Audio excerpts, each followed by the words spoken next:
never compare Conor McGregor to me. That's a total disrespect. Well, yeah. I mean, once again, I'm an elephant. Elephant don't beef with ants. You know, elephant is so large you don't even see ants. I want the 100 million cash to fight him on the boxing rules because he's afraid of a real fight. He's an elephant. Just what I was thinking. More trash talk between Floyd Mayweather and Conor McGregor. Floyd saying Conor is an ant, while McGregor responding by saying he wants $100 million to fight Floyd because Floyd is scared to fight him. Meanwhile, boxing promoter Bob Arum said recently there's a 75% chance we see a rematch between Floyd and Manny Pacquiao. Max Kellerman, our boxing expert, the voice of boxing for 20 years. Please tell me, which fight would you rather see?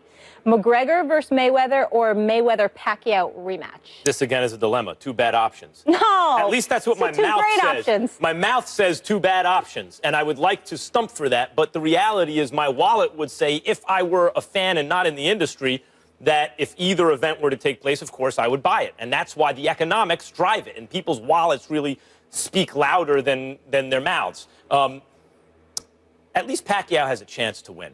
Not a great one. Mayweather should win again, but at least he has a chance. Conor McGregor in a boxing ring has no chance to beat Floyd Mayweather. In fact, I don't think he has a chance to go the distance. Floyd Mayweather in an octagon, let me be very clear, has no chance to beat Conor McGregor. And he certainly wouldn't go the distance. Neither guy, because they're two different sports. The best Australian rules rugby, football team in the world is not going to beat the Patriots at football. Nor would the Patriots beat them at rugby. They're two different sports, even if they share some things in common. But Floyd's saying that an elephant doesn't see an ant, in boxing terms, he's right. It is an elephant to an ant in pure boxing terms. And McGregor's a talented striker. I know that. But he sees him. He obviously sees him. He has to respond to him publicly. He wants to fight him. He believes that there might be $100 million in it for him. So he sees Conor McGregor. But Conor McGregor has no chance against Floyd in a boxing ring. Well, we agree there. He has no shot against Floyd in a boxing ring. Floyd is a magician in the boxing ring. He would pick him apart. And his conditioning would be superior as well, because I've seen Conor McGregor appear tired at times. I just don't see how he'd have a chance. But just like Floyd wouldn't have a chance in the octagon, because Conor McGregor would take him out real quickly with something other than striking him, to be quite honest with you. Having said all of that, I will say this. Once upon a time, I thought this was just a disgrace to boxing. If Floyd, he owes it to boxing not to give this guy a chance. I've rethought that somewhat. Here's why. A, I saw James Toney get into the octagon. I've seen Brock Lesnar go from wrestling to get into the octagon. I've seen other folks try it at MMA. Why not try it at boxing if you think you're big time? But the difference with James Toney is he was against Randy Couture. So his background's wrestling and Tony's is boxing. This is his staples boxing. So that's why I know you guys say there's no shot, but at least that's his bread and butter. But here's my deal. What I say is this. I was at the UFC match Saturday. It was electrifying. Conor McGregor walking into the ring to 50s, I get money, run New York. I mean, it was big time. It was something special to behold. He walks into this ring. And when he connects, you fall. And so I know this much about Conor McGregor. No matter how much he talks about money, once he knows it's signed on the dotted line, he's coming to take you out. And I know for a fact this guy believes he could take Mayweather out if he catches him. I don't believe it would happen. I think that Floyd Mayweather would destroy him in a boxing ring. But the fact that this guy, you got to remember, they play bigger gloves in boxing as opposed to the gloves you're wearing in MMA, UFC. I'm just thinking that, you know what, would I pay to see it? Hell yes, I would. Hell yes, you'd pay to see a short, dominant night by Mayweather if they were boxing, just like, as you said. I think it would be dominant. I'm not sure how short it would be, but it would be dominant. Here's why you actually may see the fight. I mean, I think the Pacquiao fight for Mayweather makes more sense. But here's why you may see it. McGregor right now is not even moving up out of his division and losing to a bigger guy. Has a guy, Nurmagomedov, who's on the undercard in his division, who's 24-0 in MMA. Hasn't lost and is totally dominant, though he was hurt by a strike early in the first round of the match on this last Saturday. So McGregor has chances. The point is, if Conor loses to Nurmagomedov, which I think most people in MMA would say, yeah, probably Nurmagomedov would be the favorite there. He's lost to a dude in MMA, in his own division, for a couple $1 million, versus losing for $50 million to Mayweather, and it's not even in his sport. He could always go back to MMA. The risk-reward makes much more sense to fight a guy like Mayweather in boxing than Nurmagomedov in the octagon. Well, I agree with you, yeah, but at the end, in closing, I just think that let's understand that some people in those respective positions would be talking just so they could get the money. I truly believe that Conor McGregor believes. I think he does too, because he puts people to sleep. He believes that if Mayweather hasn't been hit, if he gets hit by me, let's see what happens. And he'll follow him all around the ring. That's the whole point. If Mayweather is so much skilled. He's so underappreciated. He's okay, such a real quick magician. though, He would school him. I want to be clear. So which one would you rather see? Me personally. First McGregor? Me personally, I'm torn. Okay, you? Pacquiao is not a great choice, but Pacquiao at least has a chance to win. McGregor has no chance. All day. I'm just saying with the way, I mean, the theater behind it all. I mean, to see after you saw Floyd and McGregor you together, sitting there pumping the fight. The promotion of the fight, McGregor and you know what? Floyd. The fight would be Pacquiao Mayweather. The promotion of the fight would be McGregor Mayweather all day. Okay. You know what else was solid? This. Tom Brady, Carmelo Anthony, with a little self-deprecating humor. Brady for Deflategate, Carmelo for having no rings. Check it out. Week of Greatness brought it again for the 5th year. How is it possible it keeps getting better even after all these years? Kind of makes you wonder what Foot Locker is up to. You know, that's an unfortunate mindset you got there. Tom Brady. Just because something's great year after year doesn't mean anything's going on. Why can't some things just be great? Just a question. It starts with questions, and then questions turn into assumptions, and then assumptions turn into vacations. So why would you punish the week of greatness for something that never even happened? I lost my appetite.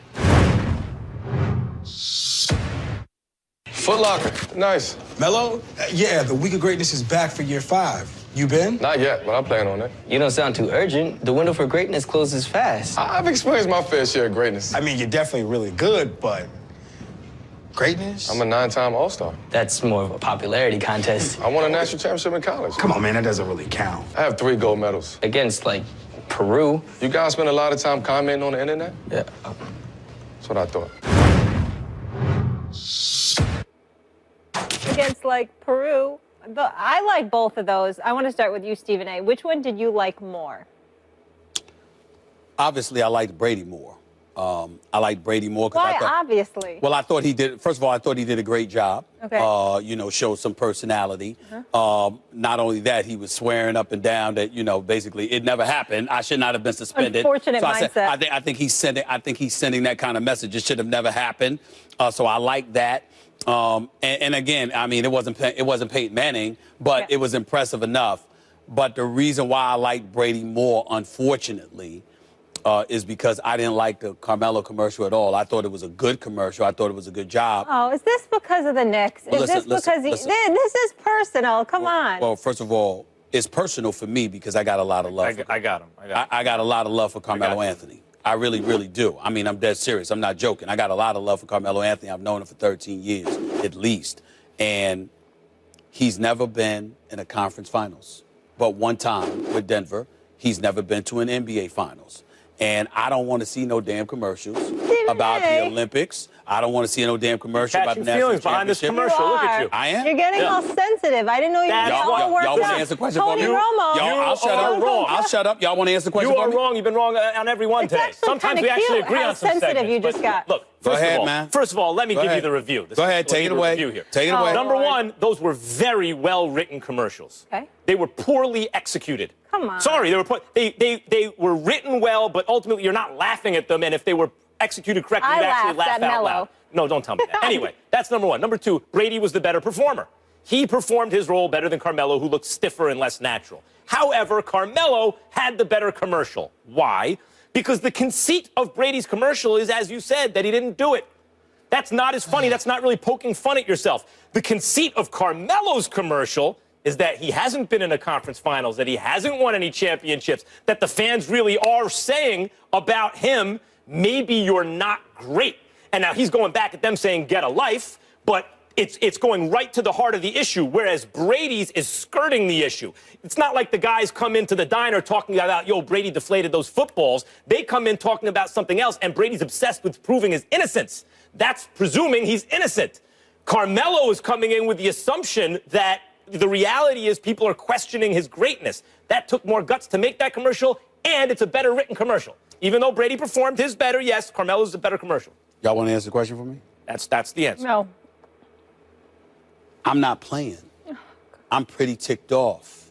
I don't like the fact that Carmelo Anthony, the great offensive talent that he is, his career is winding down. By the way, that's Carmelo's personality. If you talk to him, that's actually very much like him. He talks like that. He walks around, talks like that. Walks like that, everything. So I'm telling you, it wasn't a stretch for him that way.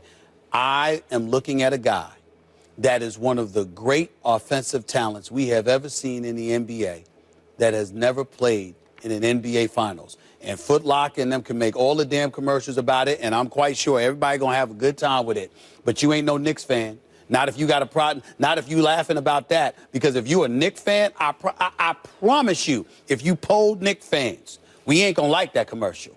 I'm a Knicks fan. I didn't know you were going to take it yet. I'm a fan twofold. I'm a fan twofold. I am a Knicks fan, and I am a Carmelo Anthony fan. Not just as a player, but as a person. I know him. He's a good brother. I am disgusted at the Knicks situation. Carmelo's not long-term for the Knicks. Listen, I'm just saying, but Porzingis' team should be already. He's been there for 6 years already. I'm just telling you right now, he's been there for 6 years. I don't know when the hell he's going to get up out of there. But no matter what the situation is, the fact of the matter is, this dude has not Carmelo Anthony, who can drop buckets on anybody. Even right now, you put him in the right situation. Give him the ball and he can close for you. If you got the parts around him, give him the ball, he can close. Carmelo Anthony may end his career never having been in that situation in the finals. And by the way, all he'll have to lean on is what the commercial says. I'm a three-time Olympic gold medalist. I'm a national champion in college. It's not funny to me. It's not funny to me. Carmelo has not been on great teams. I'm not blaming him. I'm just telling you it's not funny. Carmelo has not been on teams with many great teammates. That is true. He has not been utilized properly throughout his career always. That is true, or to his best advantage based on what he's had around him. However, you and others keep pointing to his lack of success as an indictment of the organizations he's playing on, never accepting the idea that maybe he's just not as good as you think he is, which is what this commercial points out. You guys went all Debbie Downer on this. I don't feel that way about him as an offensive player. But what as a scorer, right? As a scorer. But what I will say to you is this, because there's been plenty of great scorers. You know, I covered one for 10 years. Somehow, think about it. Allen Iverson at 6 feet, 165, carried the Philadelphia 76ers to an NBA Finals. Because Iverson's better than Carmelo. I understand that, but my point to you is this. I'm looking at it from the standpoint that if you are Carmelo Anthony, I'm a Knicks fan, man. It ain't funny to me. That's all I'm saying. And Iverson played defense. I'm not disagreeing with it. It's not funny to me. It's not pleasant. You have 3 gold medals. It's not pleasant. I don't give a damn about the gold medals. I don't care. Call me unpatriotic or whatever. For a basketball, if you're a swimmer, if you're a track star, hold on. If you're a gymnast, if you're a soccer player, if you're a track star or whatever, I understand the gold medal. I don't give a damn about a basketball player having the male basketball players, because the women is important to them too. I understand that. But NBA players getting a gold medal, I don't give a damn. I could care less about a gold medal. Hey, you can throw it in a Hudson River for all I care. I want a damn championship. I want a damn championship. And I'm tired of y'all joking about it. It's not funny. No, if you want a championship, I want to hear it. You got to make it Porzingis' team and trade Melo. I'm saying you got to be quiet, Max. I don't want to hear about Porzingis anymore, damn it. We're talking about Melo. It's not fun. If you're a Knicks fan, you should want to hear about Porzingis. It's not fun. Listen, let's and our producer, Kevin, behind the scenes, he's laughing at us, too. It's not funny.